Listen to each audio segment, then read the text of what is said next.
शिंदे गटाने आता पत्रकार परिषद घेतली, त्यामध्ये त्यांनी असं म्हटलं की 2 वर्षापूर्वी ही घटना होती, त्यावेळेला वैभव नाईक आमदार होते आणि त्यांच्या कार्यकाळात झाल्यामुळे वैभव नाईकच या प्रकरणात वाल्मिक कराड आहेत आणि त्यावर निलेश राणेंनी असं म्हटलंय की 2 वर्षापूर्वीची घटना घडली त्यावेळेला ती बॉडी कुठे लपवली होती हे वैभव नाईकांना माहित आहे, त्यामुळे वैभव नाईकांचीच पोलिसांनी चौकशी करायची त्यांनी मागणी केली.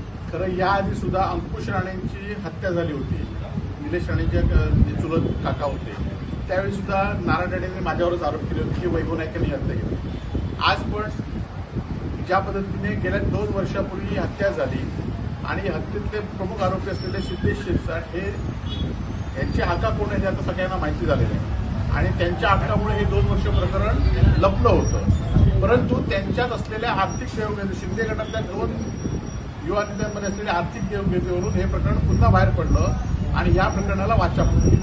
खरं तर सिद्धेश शिरसाट गेल्या खून झाल्यापासूनच राजकारणामध्ये सक्रिय झाला, सत्ताधारी पक्षामध्ये सक्रिय झाला आणि त्याला कोणचं पाठबळ होतं. त्याच्या नावावर इथले आमदार निलेश राणे अनेक कार्यक्रम करत होते.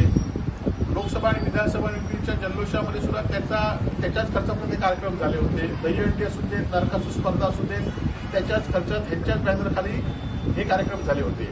आणि गेल्या 10 वर्षामध्ये हे असे हा सिद्धेश शिरसाट हा नामांकित असलेला अवैध दारूचा जिल्ह्यातील 1 नंबरचा व्यापारी आहे आणि त्यांच्यावर यांचे फोटो लागतात.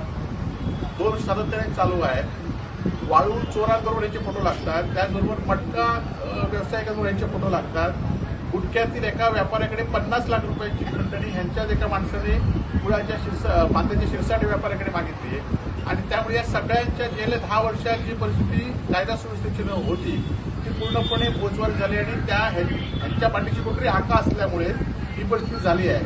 त्याचबरोबर या जिल्ह्याचे पालकमंत्र्यांच्या अध्यक्षतेखाली जिल्हा नियोजनमध्ये या निलेश राणेंनी सांगितलं की 2 वर्षापूर्वीच्या प्रकरणाचा तुम्ही चौकशी का करताय असं त्या ठिकाणी व्हिडिओद्वारे आपण उपस्थित होतो आणि व्हिडिओद्वारे आहे.